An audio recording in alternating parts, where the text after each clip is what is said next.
there? Oh, son of a bitch. Hold on. Wait. Oh, really? Yeah, don't worry. I got pressing buttons over here. Don't worry. It's our first show. Yeah. I can't believe I left you guys in charge. Ladies and gentlemen, the irresistible force himself, Brian Solomon, returns to the program. Hi, guys. How's it going? Thanks for having me back. Doing all right, man. That voice always comforts me, and all I ever expected is to hear, shut up and wrestle. That's my son.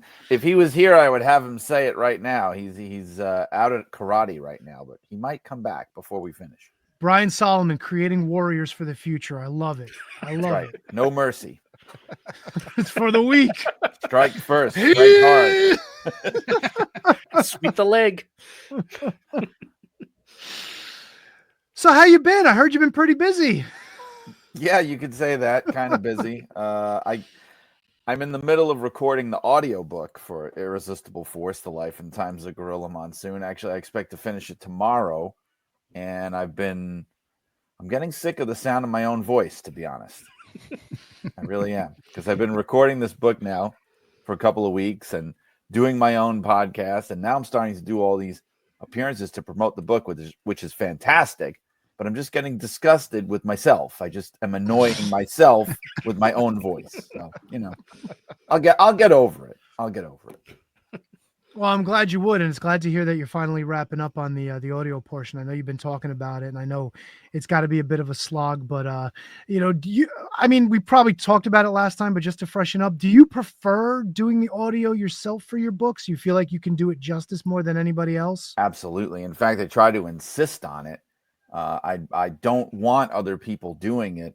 The last one I did for Blood and Fire, it was a different company than this one, and I had a harder time getting to do this audiobook. This was the book is published by ECW Press, but the audiobook is a different company, and they're out in California, and they kind of have a stable of voice narrators or whatever that they use.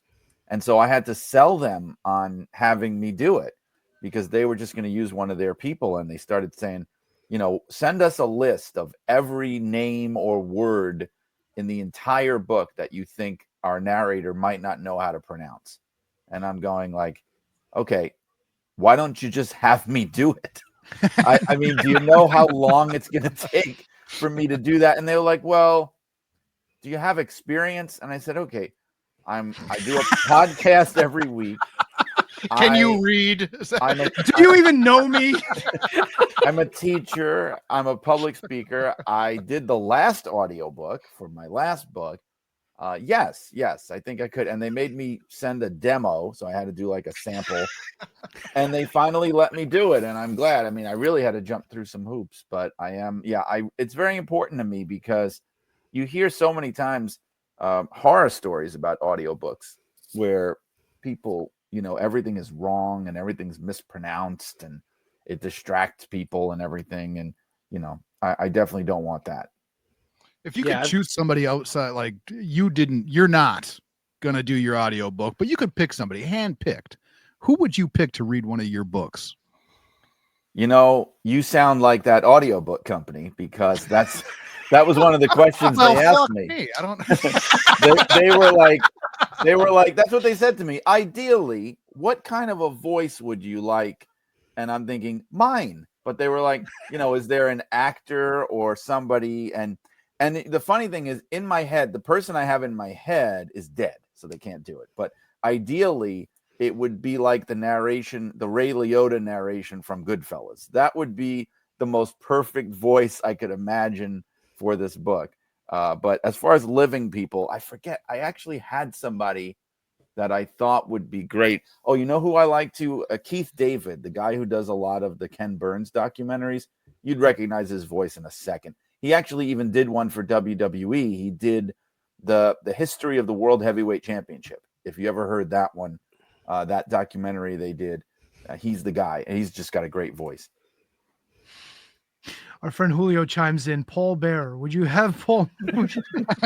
Oh yes. No, I don't think that would really work. No. God, that book would be like 10 cassettes. Will you stop? No, not gonna happen. You wouldn't tap fellow host Brian Last or God help us Jim Cornette to read the book. Somebody actually said I would pay good money to have Jim Cornette be the narrator, and I mean, I would pay money to have him be the narrator of anything. But he's in the book because I interviewed him for the book.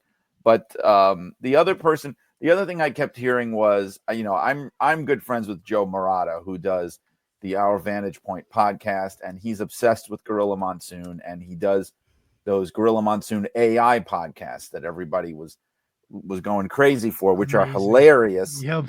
And people were saying you should just have the Gorilla Monsoon AI read the book about his life. And I'm just going, that sounds great on paper.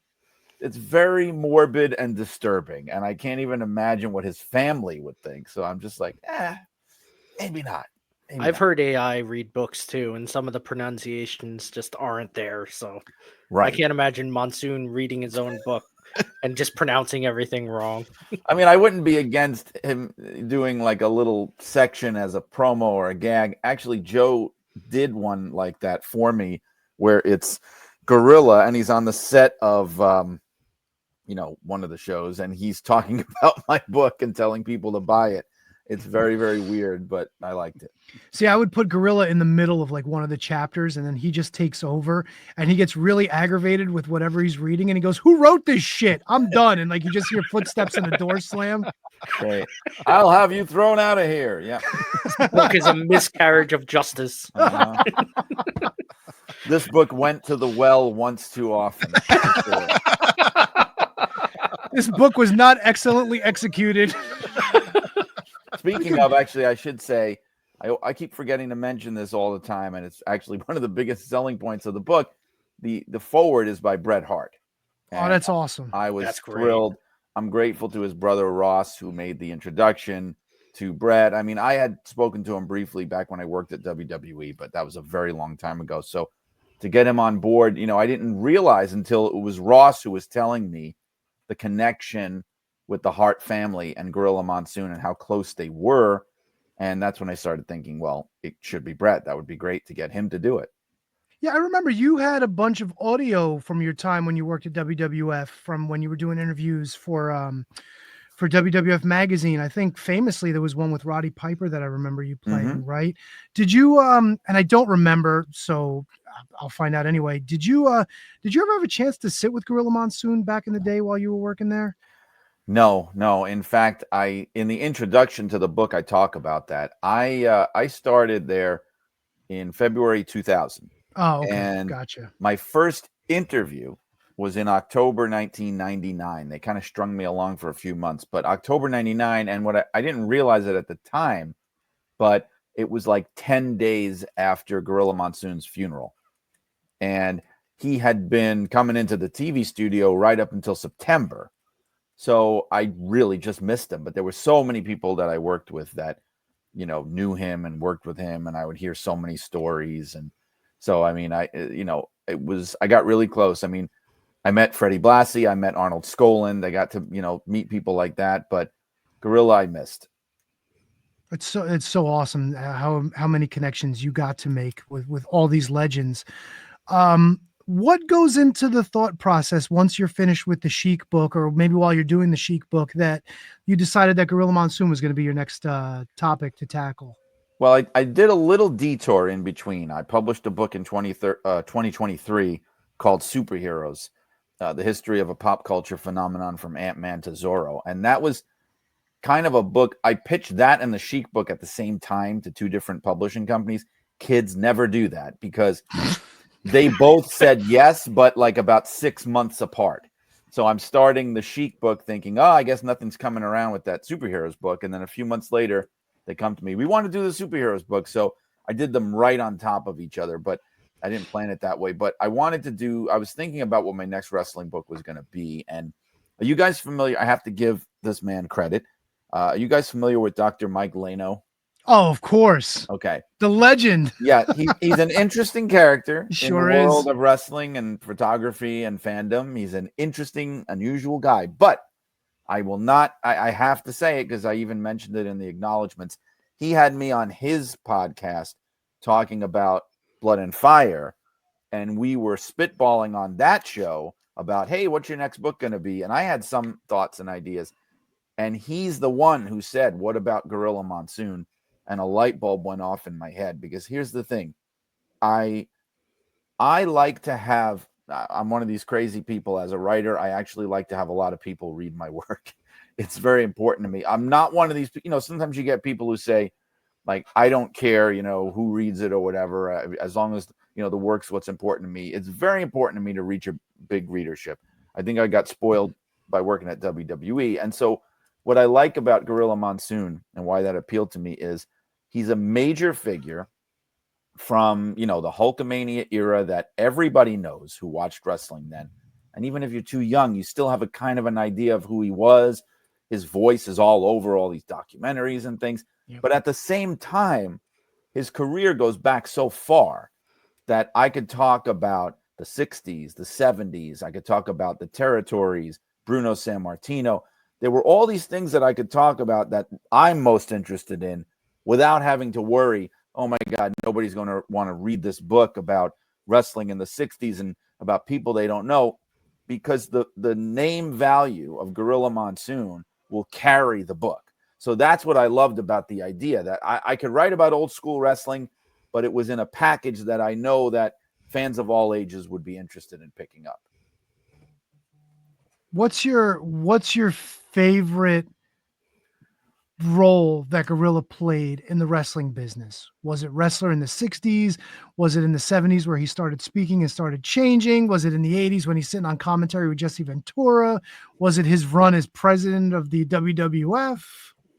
Well, I mean, my favorite as a fan would be him as an announcer, just because, I mean, I grew up in that era. I started watching the WWF around the time of WrestleMania 3, and, Gorilla Monsoon and Jesse Ventura doing the pay-per-views and all that.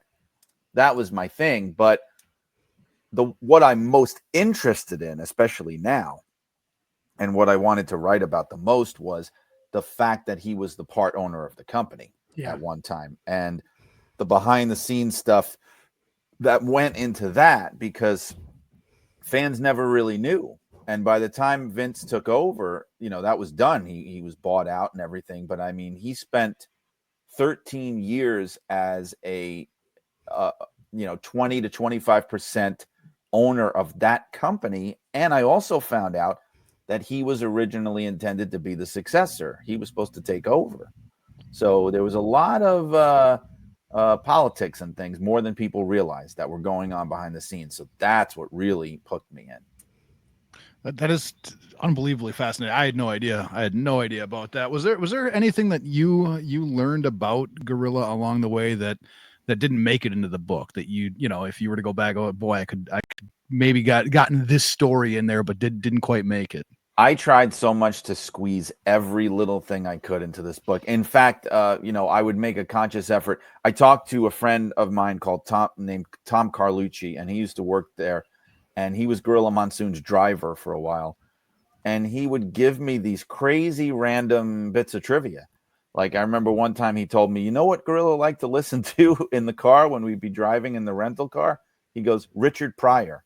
He had all these tapes of Richard Pryor, and he thought he was the fun. And I'm thinking, man, I got to get this in there somewhere. But how? Where? This is so weird and interesting. And I found a place. I just squeezed it in somewhere. And I don't know. I mean, I really put everything. There was one thing that comes to mind that I just said, God, I don't know where the heck to put this. Gorilla Monsoon and Bobby Heenan were on Nickelodeon. I don't know if you guys ever saw that. I think it might have been Double Dare or one of those shows on Nickelodeon. Really, where they had them like Gorilla. It was a game show, and Bobby had one kid that it was, like what was like those old shows like $64,000 Pyramid, where it's a contestant and a celebrity, right? Okay. So you had one kid with Bobby Heenan and one kid with Gorilla, and they're playing against each other. And it winds up with Gorilla and Bobby getting slimed, because it's Nickelodeon. Bobby Heenan is rolling around on the floor in the slime. I mean, it's so crazy, but it just didn't fit anywhere, and it didn't make the cut. So that's one thing. I suppose doing all this research on Gorilla, you had to learn a lot about people connected to him. Is there anything that shocked you from, the people connected to Gorilla? Is there any stories that popped to you from, like I say, just in your research about Gorilla, you had to learn more about Gorilla's connections. Was there anything that popped there? Yeah, there was actually a very enlightening person for this process was the ring announcer, Gary Michael Capetta. A lot of people may not know this because, in later years, Gary Capetta, he worked for WCW and he did a lot of other things. A lot of people may know he started in the WWF. He was, but he was really Gorilla's guy. I didn't really know how connected they were. Gorilla brought him into the business in the 70s, right out of school, had him on all of his shows. And Gary, as a kid, as a young guy, got to know him really well. And he gave me so much insight. Like, it was from talking to him that I started to learn about how pissed off Gorilla was when Vince McMahon came in and bought the company. That it wasn't this smooth, happy little thing, that he was angry and they had to make him happy. That's how he got such a great deal. And so Gary was telling me how when it first went down, he was just miserable to be around, and which is not typically the case for him. Everybody loved him. He was easy to get along with. And Gary was telling me, like, he was so disillusioned because he thought he would have this nest egg forever, this piece that he owned. He was going to pass it on to his kids and all this stuff. I think if you think about it today, that would be worth a couple of $1 billion if he still had 20% ownership of that company. Think about that. Yeah. So, Gary was saying, like, you'd approach him at TV and be, talking to him, what's my finish? What am I supposed to do? Where do I go? And Gorilla would just say, how do I know? I just fucking work here like you do. Like he was just like inconsolable, and they had to like kind of sweeten the deal and make him happy. So I didn't know about a lot of that. And that got me asking other people and asking around. And in wrestling, it's funny, people sit on these secrets and things, but when you ask the right question, they give you the answer, but they're waiting to see if you're going to ask the right question. So when I started asking around, people started confirming it. They were like, yep, that is what happened. So that was a thing I wanted to really explore in the book. It's crazy to hear stuff like that because, like you said, like, I mean, I never met the man. I didn't know the man, but when you saw him on TV, especially as a kid, he was always like the nice guy. He always felt like grandpa, and like Heenan would always give him shit like on TV, and he'd always yell at Heenan, or Jesse would try to like, play up what the bad guys are doing, like I didn't see this, I didn't see that, or call out the good guys. And Gorilla would say like, hey, it's an eye for an eye. And he'd be like, yeah, of course it's an eye for an eye. Gorilla rules, So it's kind of weird hearing that, this lovable guy that we all enjoyed growing up, like just had to go through it with this stuff. Yeah. You also interviewed, you went and talked to, I believe, his wife and his daughter for the book.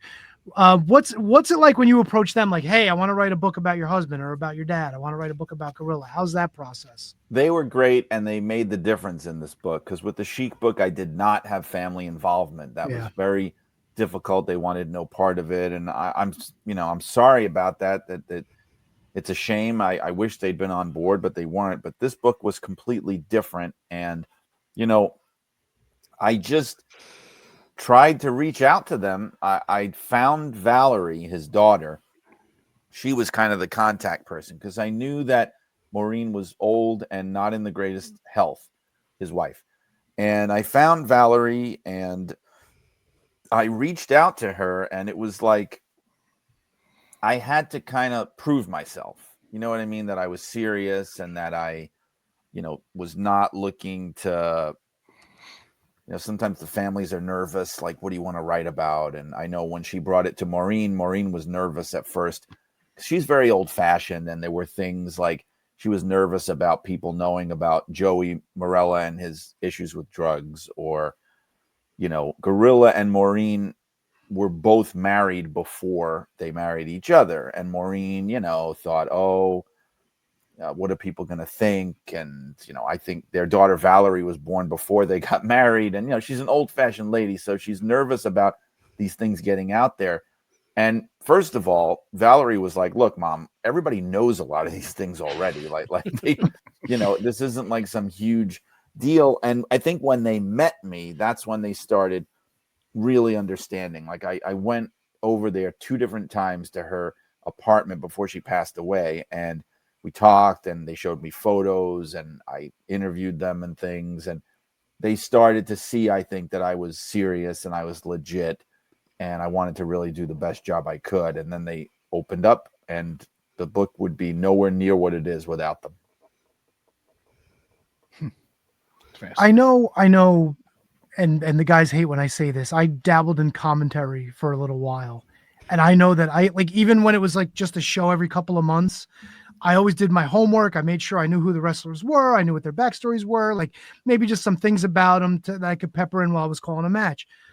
Was Gorilla the kind of guy, did you find out, did he do the work, or was he just like, hey, I know everything that's going on, this is all going to be off the cuff, and it was always magic? I think what you have to remember about him is he was always very plugged in. So like he didn't have to necessarily do as much work because he was just surrounded by it. Like he was tight with Vince, and you know, he of course he would always make sure he was familiar with the storylines and all the wrestlers and the things they were trying to get over.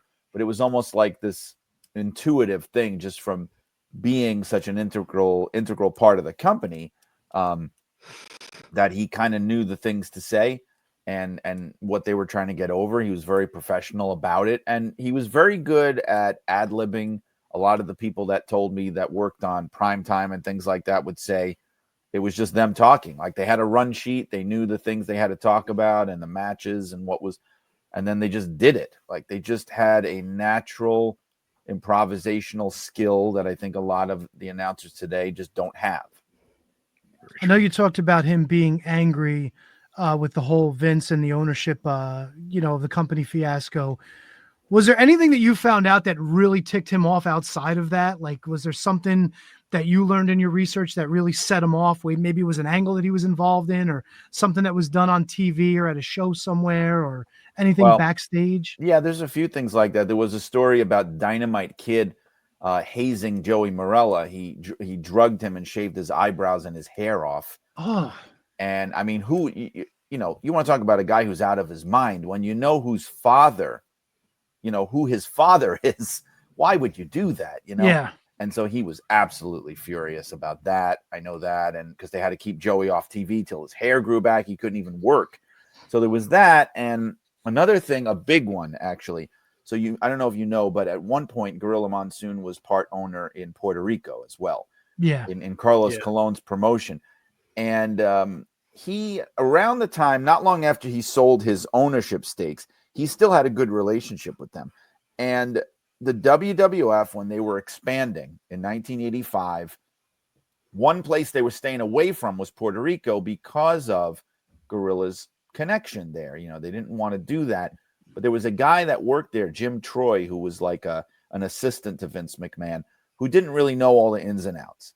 And he went ahead and he booked a show in Puerto Rico without telling anybody. And he thought he was doing a great thing that they were going to love. And Vince went along with it because he thought that Gorilla was on board. Gorilla had no idea that this was happening. And it turned into a big, crazy mess. They went down there, and Gorilla tried to smooth it over with Colon. It didn't work. Colon decided to run opposition on the same night and absolutely flattened them and totally outdrew them. And it was very embarrassing. And on top of it, Gorilla wound up being the one who did the commentary and the ring announcing for the WWF show in Puerto Rico, and it was pouring rain. You know? All right, that's what I was going to ask you about. It was just a mess. Yeah, and if you haven't, if you haven't, I mean, bits and pieces of it. I know that Savage wrestled Tito, and Tito was the IC champ. I think at the time, maybe still. Think so. And I think it was topped by Hogan and Big John Studd, if I remember right. Actually, the last match that went on was Pedro Morales because there you go. Because it was Puerto Rico, they put him on last, and he literally he called for the finish after about a minute and a half because they just wanted to get the hell out of there. They had about 1,000 people there in a 30,000 seat stadium. And, you know, they were going to use the video. They were going to do like a Coliseum video release, like the big event, like the Toronto big event, like a special release. And it wound up being unusable. I think, you know, little bits and pieces have surfaced in places. but it was just unusable. Yeah, so that was a big debacle for sure. Yeah, if you guys, I don't know if HK or Brundo have seen it or anybody out there. I think if you go on YouTube and you search Puerto Rican downpour, like I know that's kind of like the moniker that it's received over the years. It's pretty dangerous too. I think it was Hogan gave Big John Studd an atomic drop and they both went down because their feet went out from under them. Like, yeah, because of the mat being slippery. Yeah, it's hysterical. Like the sky's open and you just see all the umbrellas go up in the crowd. What 50 people that were on the hard side of the camera. So they had a big kind of, what do you call it, like a transparent plastic tarp basically over all of the equipment and over the announce table. So the announcers were like encased in plastic. And the producer, Nelson Swegler, who was like Kevin Dunn's predecessor, he was telling me that Gorilla is under the plastic tarp and he's chain smoking because he's so friggin' nervous and pissed off. And the whole thing is filling with smoke where they can't see the monitors. And he's just going, Gino, could you just please stop smoking? And he won't stop because he doesn't want to be there. It's a total disaster.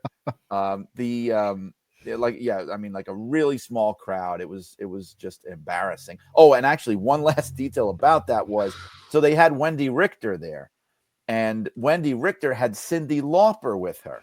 So Cyndi Lauper was like at the time the biggest pop star in America. I mean, maybe second to Michael Jackson.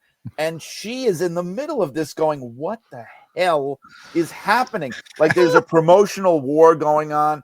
Cologne's people are threatening Hulk Hogan. Her husband, I'm sorry, not her husband, Wendy Richter's husband was Hugo Savinovich, who was the announcer for Carlos Colon. I mean, it almost ended the relationship of Cyndi Lauper with the WWF. Wow. I forgot they were married. Wow. Yes. Jeez. It's insane.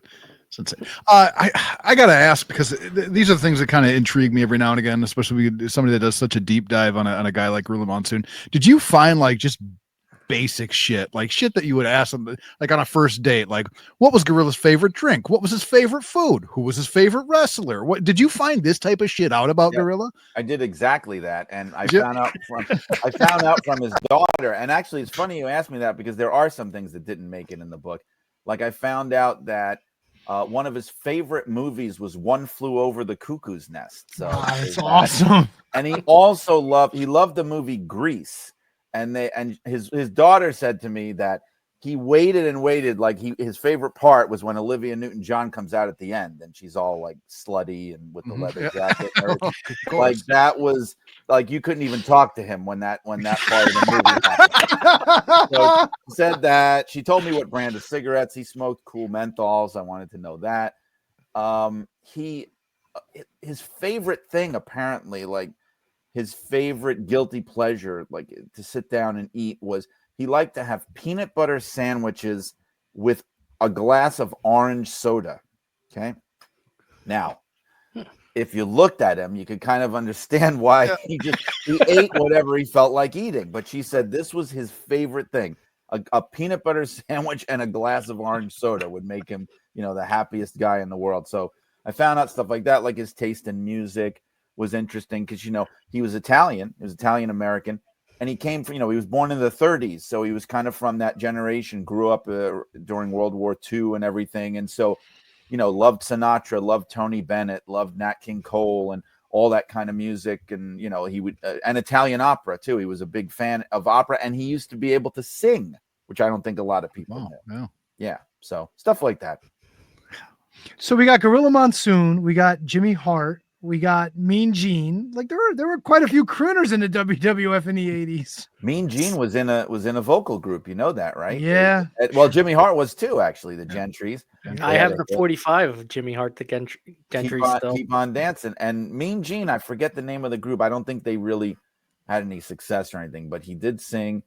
Gorilla, they said, I talked to a lot of people. Unfortunately, there's no recording, but he had kind of this baritone voice, and he grew up listening to opera and to Italian folk songs, and he would sing. Like he sang at all their weddings, at his daughter's weddings, and he sang at Giant Baba's wedding, which would be an incredible thing to witness. Yeah, can you imagine that? God. And he used to sing, in the car, in the shower. He loved to sing, and he had a very kind of sweet baritone operatic voice, so they said. Can you imagine? Did he ever see himself winning a championship? Like, did you ever come across anybody that maybe gave a hint that he had a wish that he would win like a title at some point, maybe even the big one? I don't think it mattered. He was from that generation, or at least I can't speak for every single wrestler, but for someone like him, he was a smart guy who understood the business. And the most important thing to him was making money in the business. And he made more money than almost anybody from his era.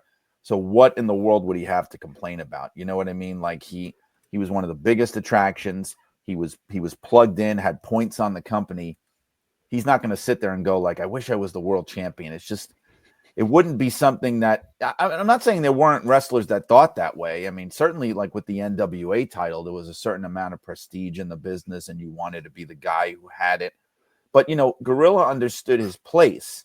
Like, Bruno was the man and Bruno was steering the ship and Bruno was the attraction. And so if you were hooked up with him, that's where you wanted to be. And he knew that what his place was to be the heel, to be the challenger. Bruno had to have convincing, fresh opponents. And he wound up, to his credit, becoming one of the most memorable opponents. And he had more title shots against Bruno than any other wrestler. So I think he was happy with that. He understood this position I'm in. It doesn't matter if I win the title or not. I'm in a prime position. I think he was fine with that. Yeah. Later on, he basically became the guy to get to Bruno too for a while, right? Yeah. Yeah, he was one of those guys like Chief J Strongbow, those kind of where in his case he'd be a special attraction like Andre the Giant, and he would either kind of be losing to the heels who were on their way up to Bruno, and he'd lose in a way where he'd save face, maybe a count out or a DQ, or the heel would cheat flagrantly and pin him, that kind of thing. Or the other thing he would do is beat the guys that were on the way down, like the people that Bruno had beaten. Then maybe they might go against Gorilla, and he'd give them one last, defeat on their way out of the territory, basically. So he had his place. But you got to remember, at the time that was happening, when he was the baby face in the 70s, he was already in the office. He already had a piece of the company. So he honestly didn't want to be that heavily involved in angles and storylines and big programs. Like, he was trying to scale it back so he could do all the behind the scenes stuff. I know we're kind of spoiling a lot of the book, and that's always it's a huge book. I'm not worried about that. I understand, but there's always that kind of balance where like you don't want to give away the house. But I do want to ask you, like, I know maybe championships weren't his thing. He understood the business. How does the whole Muhammad Ali situation come about? His place in it, you mean? Yeah. Anything behind the scenes? Like, was he the one that wanted to do it? How did that, how was that approached? He was against the entire thing. Really? That was a big Vince Jr. idea. And he had brought that to his father. So basically, like, Antonio Inoki put all this money in front of Muhammad Ali. Muhammad Ali said, I'll do it. They were looking for somebody to partner with in America. Muhammad Ali's manager or somebody that was involved in his promotions was Bob Arum, the promoter Bob Arum. And Bob Arum was friends with Vince McMahon Jr. They had done some promotional work together. So Bob brought it to Vince. Vince said, I'm going to bring this to my father. Maybe we could actually like turn this into a big thing internationally. And so Gorilla was not in favor of this. He never liked the idea of mixing things up with boxers or doing things where unpredictable things could happen. He did not like that kind of thing.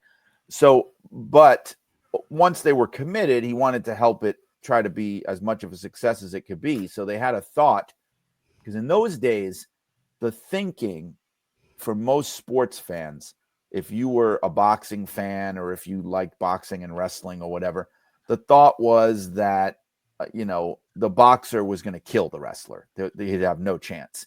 And it was like, once he gets punched in the face, forget it, especially because they're thinking, a lot of fans thinking, well, wrestling's fake, boxing's not fake. So the wrestler doesn't stand a chance. So they wanted to do something to make fans think that Muhammad Ali might actually lose. They wanted to put that doubt in fans' minds. So that's where the idea came. Okay, we'll have this impromptu match with Gorilla Monsoon, and Gorilla will just manhandle him and make him look like a child, which he did. And that was the point of it, to put that doubt in people's minds. And in fact, it was so convincing. I mean, Gorilla just really like embarrasses him. And then he cuts a promo after the match where he says I could have broken his arm. I could have broken his leg. He didn't know a wrist lock from a wristwatch and all that kind of stuff. It was such almost like a burial that they had to do, because they were doing promotional work all over the country in different territories. They wound up doing this thing where Muhammad Ali went to the AWA territory, and I think Vince went with him, and they had a full-on boxer versus wrestler exhibition match. And I forget who it was against, but it was an AWA wrestler, and they had Muhammad Ali be a lot more competitive, and they actually showed clips of it on ABC's Wide World of Sports, and Howard Cosell is just shitting all over it and everything. But they did that to they were almost trying to say, okay, Muhammad Ali isn't that pathetic. They were trying to actually make him look halfway decent, because Gorilla had really made him look like he was nothing. Yeah, he sure did. I'll never forget that interview too. Everything you said, just, yeah. Poor Muhammad. Great boxer, terrible as a wrestler. And then I'm sure you've heard it's made the rounds where the show, this is off on an aside, where Inoki, when he wrestled Muhammad Ali in Japan, would there's audio of Bruno talking with Bill Apter, kind of calling the match into a recorder, and Bruno is just like laying waste to everything. What an embarrassment the whole match was. Well, that's what I think a lot of people don't understand is it's kind of looked back on sort of fondly, and people say, oh, it's the birth of MMA and all this thing. No, I mean, that's really what people say. Yeah. But that whole thing was considered a complete disaster at the time in the boxing world and the wrestling world. My grandfather was a boxer and a fight coach, and he was kind of in his prime in the 70s coaching. So he remembered the whole thing really well. And anytime you brought it up, he was just like, oh, that was just a mess. It was embarrassing. That was just so stupid. I don't know why Ali did that. Just really stupid and dumb. So it didn't have the greatest reputation, the whole thing. I mean, it's a terrible match. It's just horrible. Yeah, horrible. The only WWF was the only one that made money, and that's all for San Martino and Hansen. Yeah, right. If it wasn't for that, it would have probably flopped there too. And supposedly Vince Sr. had gone to Bruno and begged him, because he was just getting over the broken neck from Hansen, and said, "This in the hospital, like this show is going to be a dog. Like I can't, put people in a shoebox for this. We need to attract a crowd." And that's where the Hansen San Martino rematch came about. And in fact, I had read somewhere that there was talk that Vince Sr. wanted to take Inoki out of it and just have it be Ali versus Bruno, because he thought that would be a much bigger attraction in the United States, because nobody knew who the heck Antonio Inoki was in America. But obviously that wasn't going to happen, because Inoki was the one that put the money up. So, I mean, there's no way he's going to step aside. That was the entire point of why he wanted to do it, So, but they were always concerned about that working. And it doesn't really help that Bruno was always a giant Baba guy either, That's true, and and so was Monsoon. The two of them would not work for Inoki, even when the deal started up with Inoki in like 75 or so, and they cut ties with Baba and went to work for Inoki. Those guys would not go over there. They were still loyal to Baba. In fact, I think Bruno still used to go on tours for Baba, even when they weren't officially doing business with him anymore. Yeah, he sure did. And Vince actually respected that. His last Japanese match was a tour for Baba. So yeah, I think that's right. When he had his last match against George the Animal Steele in 81, I think he actually went to Japan after that, right? And had a couple of matches there for Baba. I think it was like right after that. I want to ask, just because on the flip side, I got the first day questions, right? I got the orange soda and the peanut butter sandwiches, right? I got he's smoking cools, right? I know what he like, grease, right? Over there all black, right? When she's all slewed up, I'm right with it. Was there anything he just fucking wouldn't stand for? Like, was there something that, like, I mean, beyond a pet peeve, just something that he goes, nope, not happening. Did he have anything like that, or did you learn anything like that about him? You mean in wrestling? Like something in life, man, in life. Well, all right. Well, I'll tell you this. I mean, this isn't like some big, crazy, shocking thing, but he was very, very, very anti-drugs. And, it was at a time when the company was filled with drugs, so it had to be really, really hard for him. Look, he was of his time. He was from a generation where there was zero drug tolerance. I mean, for anything. Like, they would drink up a storm. They would drink till they were on the floor. But which, by the way, Gino never did. He was not a heavy drinker, but drugs was an absolute line in the sand. And so what I mean by that is he was so extreme. Maureen told me a story that they went to the movies once, and there was a guy sitting in the back of the theater smoking a joint. And nowadays that's like almost any movie theater you go into. But Gino he was so pissed off that he almost got into a fight with the guy, and he was ready to leave. And I think she said they wound up just leaving and going home. Like, he didn't want to be in the same movie theater with a guy that was smoking weed. And actually, this one isn't in the book. Valerie told me this when Hulk Hogan died. Because obviously that was too late to make it in the book. But she said, because I was asking, like, what was his relationship like with Hogan? And she told me this story about how Hulk Hogan had a big party at his house in Florida. This was at the peak of everything. And everybody went down there, everybody from the WWF. And so Gino and Maureen were there.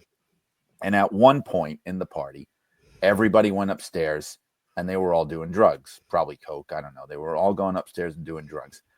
And Gino turned to Maureen and just said, let's go home. Let's get out of here. And they just left, and they just went back supposedly to the hotel or back home. He saw a lot of stuff that he didn't like and that he had to tolerate. So I guess that would be, one of the things. Wow. Fascinating stuff, man. Yeah. We've been chatting with Brian R. Solomon. Of course, the book is, let me make sure I get the name right. Irresistible Force, The Life and Times of Gorilla Monsoon. That's right. September 30th. So we only got a couple more weeks before that hits the stands. September 30th in print and digital. And it already hit #1 on Amazon's list of wrestling books, which would have been only based on pre-sales. So that's why I put available now. I want people to go look for it right now. Pre-sell it. AJ Lee knocked me off there a little bit when she came back on television. Her book shot up to #1. But the audio book, I got to say, too, because a lot of people ask me about it, because I'm still working on it, it's going to take a little longer to come out because they got to do editing and all that stuff. So I don't have a date yet, but I'm thinking if I had to randomly guess, I would say maybe November, but I don't know that for sure. And of course, Shut Up and Wrestle on the Arcadian Vanguard Network. Brian Solomon's always talking to some of the greats, some of the people you may know, some of the people you may not know. I know he likes to pepper in a lot of folks from the 605 universe in there. A lot of interesting characters always on that show. It's always a great listen. Speaking of which, is any word 605 ever coming back? Kind of missed that show. Everyone misses that show. Everybody, that show really roped me in when I heard that. It was unlike anything I ever heard before. Just this magazine show about wrestling history, and it's got the wrestling version of Howard Stern on there with all comedy bits and impressions. I'm just like, no one's doing anything like this. And Brian Last is an insanely busy guy. Yep. And I work for him, so I know. And the Cornette thing, I know, just is all consuming. Doing Jim's shows and things is a lot of work. And I know that he wants to. I can't speak for him. And from talking to him, I think there have been things in the works, like segments that he's worked on and things he's been trying to find time for. But I just don't know if, there's only so much time in the day. I know he wants to do it. If he'll ever find the time, that's the whole question. Gotcha. Don't forget, there's a book about Godzilla. There's a book about superheroes. There's the book that we touted a couple years ago about the original Sheik. Brian Solomon covers everything. Before we let you go, any indications, anybody that you talked to that may have stirred up the next topic that you're going to be pursuing?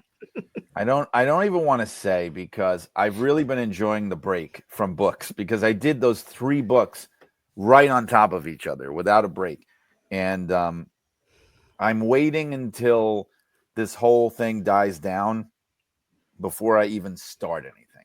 So I've thought a little bit about doing a non-wrestling book next. I might try to do a novel, which I've never tried before, or a memoir, like about my family, something like a really personal thing. I don't know. If it's something wrestling related, I'll say this one thing that I've thought about a lot, but it takes a lot. It's an expensive book to produce, especially these days.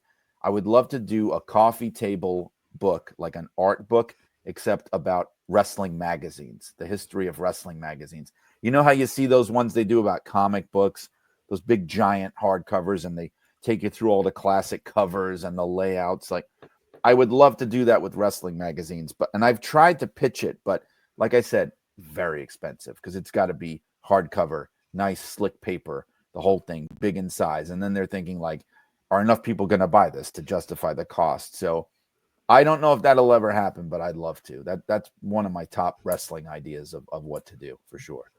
Well, that would be amazing. And I know 4 fellas who would absolutely pick up that book, just like we're going to be picking up the Gorilla Monsoon book.